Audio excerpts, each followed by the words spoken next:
Bonjour chers téléspectateurs et bienvenue dans votre émission Tosola Marketing.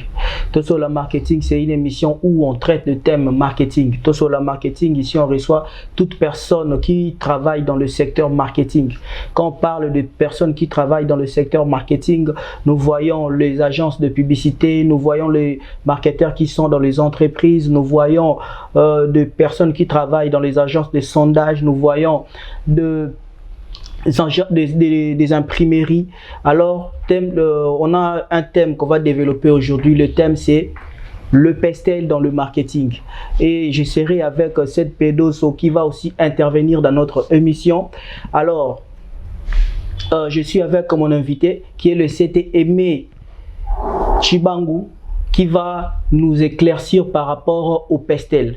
Il est déjà avec moi, à qui j'ai dit bonjour CT. Bonjour monsieur le journaliste. CT, on parle du pestel dans le marketing. Et comment le pestel peut se retrouver dans le marketing? D'abord, j'aurais voulu que la première question peut-être soit celle de savoir c'est quoi le pestel. C'est tout un modèle utilisé souvent pour analyser l'environnement. Mais comme la première question est celle de savoir y a-t-il une relation entre les pestel et le marketing, je vous dirais d'emblée oui, il y a une relation. Parce que quand on parle du modèle pestel, on voit, nous faisons allusion à l'analyse de l'environnement. C'est un instrument qui nous permet d'analyser l'environnement politique, l'environnement économique, l'environnement ou les contextes socio-culturels, les contextes technologiques, les contextes écologiques, les contextes aussi légaux. Donc là maintenant il faut plus mettre un accent sur les contextes économiques, parce que dans les contextes économiques il y a des paramètres qui doivent faire l'objet d'analyse. Il y a des éléments très importants, surtout dans le monde économique, que l'on doit analyser avant de lancer son entreprise. Ou si on a son entreprise, il faut de temps à autre veiller sur ces paramètres-là, les décortiquer, les analyser chaque fois et essayer de voir qu'est-ce qui se passe au niveau de l'environnement. Dans les contextes économiques, l'on vous parle de la concurrence par exemple. Il faut analyser est-ce que les secteurs dans lesquels moi je vais investir, il y a une forte concurrence. Et il faut aussi voir la clientèle. Est-ce qu'il y a des clients? Il y a la demande dans ce secteur-là. Et puis il y a d'autres aspects qui intéressent le marketing. Prenons par exemple le cas de la concurrence. Et comment faire face aux concurrences? Il faut les analyser. Les concurrents font partie de micro-environnements, il faut les analyser surtout leurs faiblesses, analyser leurs atouts, et ce qui vous permettra de peaufiner des stratégies à votre niveau pour vous imposer sur les marchés et pourquoi pas ravir quelque part du marché auprès des concurrents au regard de ce que vous allez mettre en place comme politique en termes de stratégie marketing. Bon, est-ce qu'il y a une différence entre le pestel et la stratégie marketing? Lier les deux, non, mais je crois que les modèles pestel peuvent vous aider à peaufiner des stratégies marketing, comme je viens de le dire. J'analyse l'environnement, je vais investir dans un domaine donné, je constate qu'il y a une forte concurrence. Alors je commence maintenant à analyser chaque concurrent, les produits qu'il vend, les prix qu'il pratique, puis j'analyse les faiblesses des concurrents, ce qui va certainement vous conduire à mettre en place des stratégies pour faire face à cette concurrence et pourquoi pas leur glaner quelques pions ou au fait ravir quelque part du marché au regard de vos prestations sur terrain qui certainement doivent être d'excellente qualité par rapport aux concurrents. Donc c'est peut-être à ce moment-là qu'on peut établir un lien entre le modèle pestel et les stratégies marketing. Bon, dans le pestel, quand on parle de l'économie, normalement on parle du prix. Oui.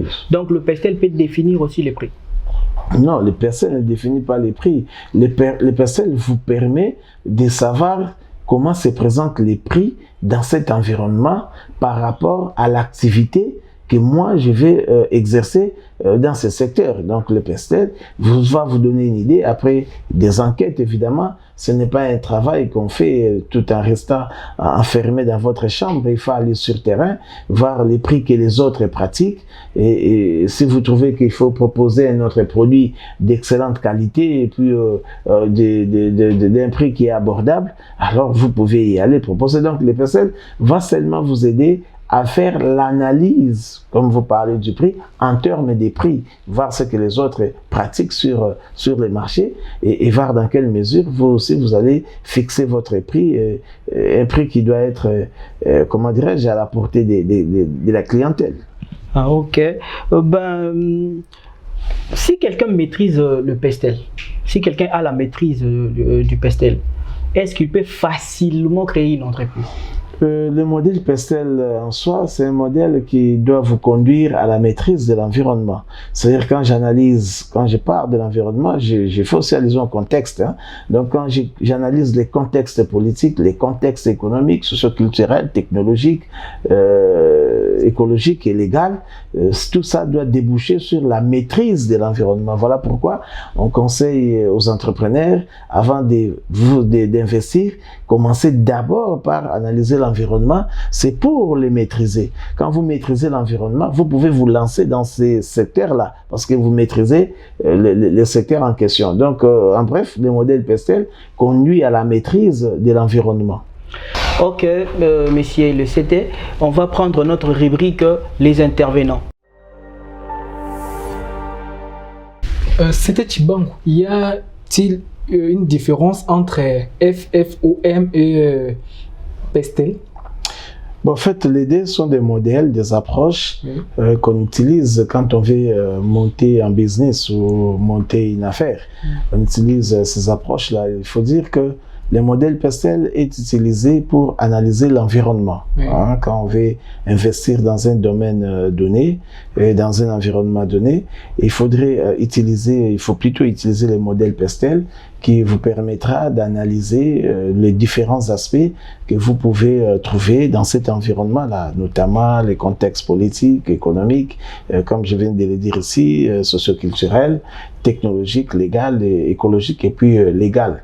Par contre, le modèle FFM, c'est une sorte d'auto-évaluation parce que dans FFM, F comme force, F comme faiblesse, sont des facteurs internes liés à la personne de l'entrepreneur et de l'entreprise. Donc, vous êtes en train de vous faire là une sorte d'auto-évaluation au regard de l'activité que vous comptez lancer sur le terrain.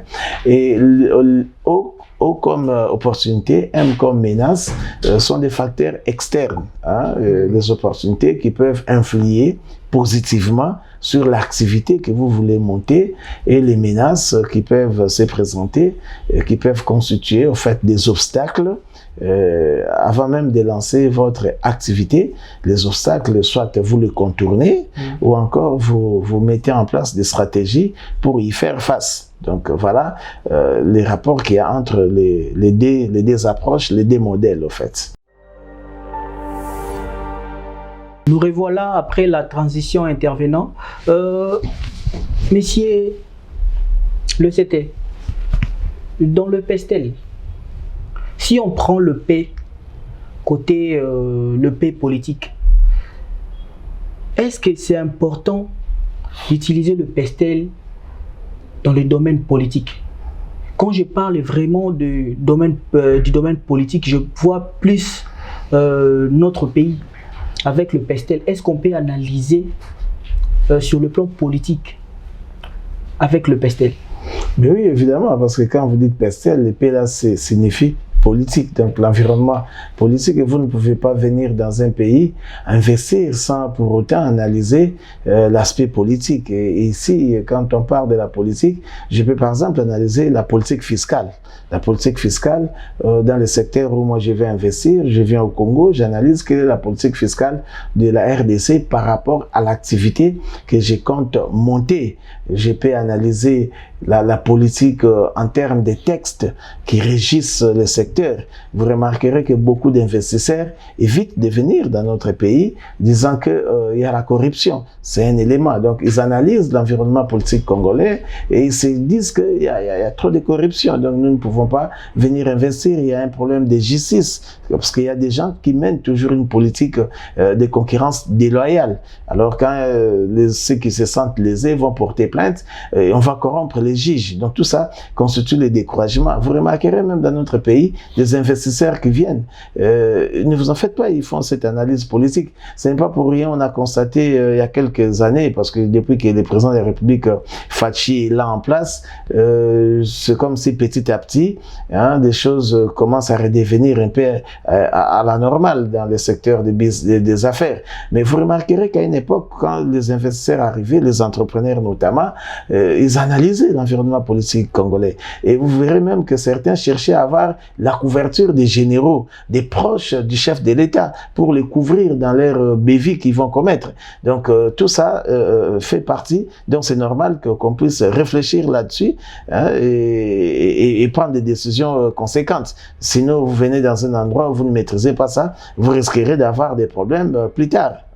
Ça, on l'a vraiment vécu. Je donne des exemples que nous connaissons parfaitement bien. On savait que telle entreprise de télécommunications a tel dignitaire politique derrière. C'est pas une bonne chose. On ne peut pas encourager cela dans le monde des affaires. C'est pas normal. Donc, quelqu'un qui vient investir, il va avoir le soutien d'un homme politique. Ça n'a pas de sens. Mais s'ils le faisaient, parce qu'ils avaient compris dans les contextes politiques congolais, les choses s'est passées comme ça. C'est pas pour rien, de plus en plus, on demande à ce qu'il y ait pas de réformes, mais il faut qu'on améliore le climat des affaires en République démocratique du Congo. Donc il y a beaucoup d'éléments qui entrent en ligne de compte en ce qui concerne l'environnement politique. Vraiment, on a très bien compris par rapport à notre thème, le pestel. Mais vous êtes à Kinshasa. Nous vivons la guerre à l'Est. Et si on essayait d'amener le pestel, donc on essayait d'analyser le pestel par rapport à la guerre à l'Est, est-ce qu'on peut y aller et puis analyser par rapport au pestel, la guerre à l'Est? Non, on n'analyse pas le modèle pestel, mais c'est le modèle pestel qui vous permet d'analyser l'environnement. C'est vrai, il y a la guerre à l'Est. Vous savez, pour certains opérateurs économiques, la guerre peut être une opportunité d'affaires. Et pour preuve, il y a des gens qui font des affaires pendant qu'il y a la guerre. Donc, ça ne constitue pas un obstacle. Ils le souhaitent d'ailleurs que cette insécurité puisse persister parce que derrière l'insécurité est sur des ficelles. Mais tout comme aussi, il y a des opérateurs économiques qui ne peuvent pas investir se disant qu'il y a la guerre, ils ne peuvent pas aller dans un pays où il y a la guerre, ils ne peuvent pas investir là où la guerre se déroule, craignant des balles qui crépitent à gauche et à droite, c'est trop risquant. Donc, ça dépend du contexte dans lequel vous vous trouvez. Donc, vous comprenez. Donc, il y a des gens qui pensent que c'est une bonne chose. Je peux faire des affaires. Vous savez, il y a des gens qui sont devenus milliardaires grâce à la guerre. Vous avez suivi quand il y avait la guerre en Angola. On a vu des Congolais qui partaient pour acheter les diamants, revenir ici et les vendre et créer d'autres affaires. Et depuis que la guerre a pris fin, peu de gens se rendent pour aller exploiter les diamants. Il n'y a que des gens expérimentés qui étaient là bien avant, qui sont restés, qui comprennent par où il faut passer.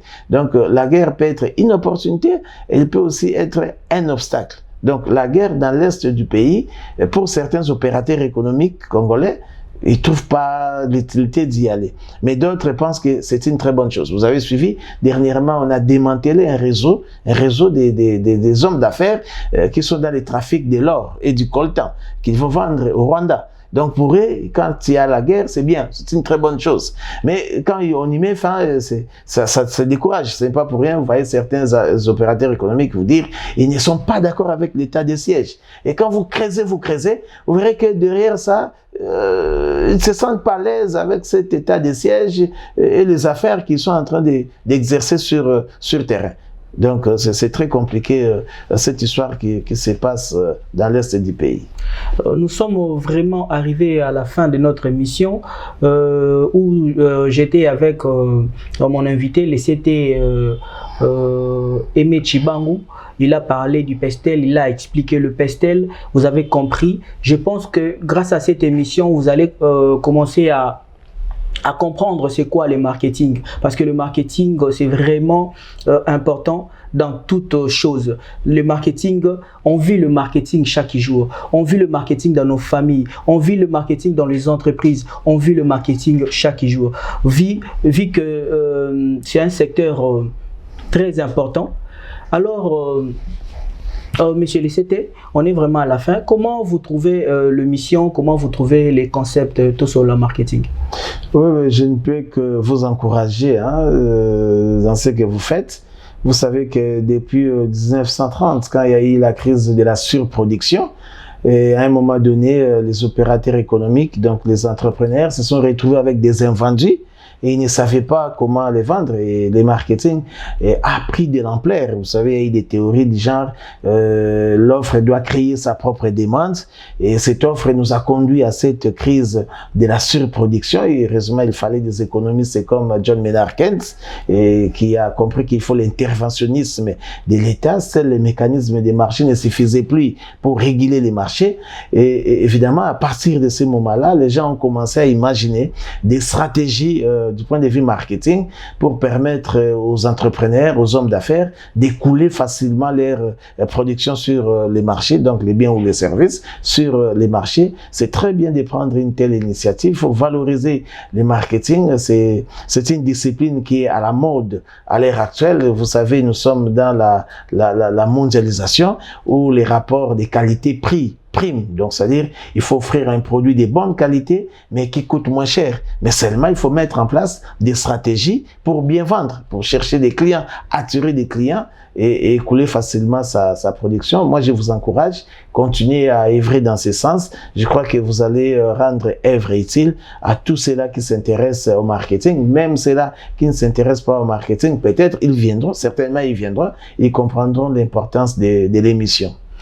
Merci beaucoup. Nous sommes arrivés à la fin de notre émission Tout sur le marketing. L'émission a été présentée par Gorbatchev Mbidi. Au prochain numéro. Merci beaucoup.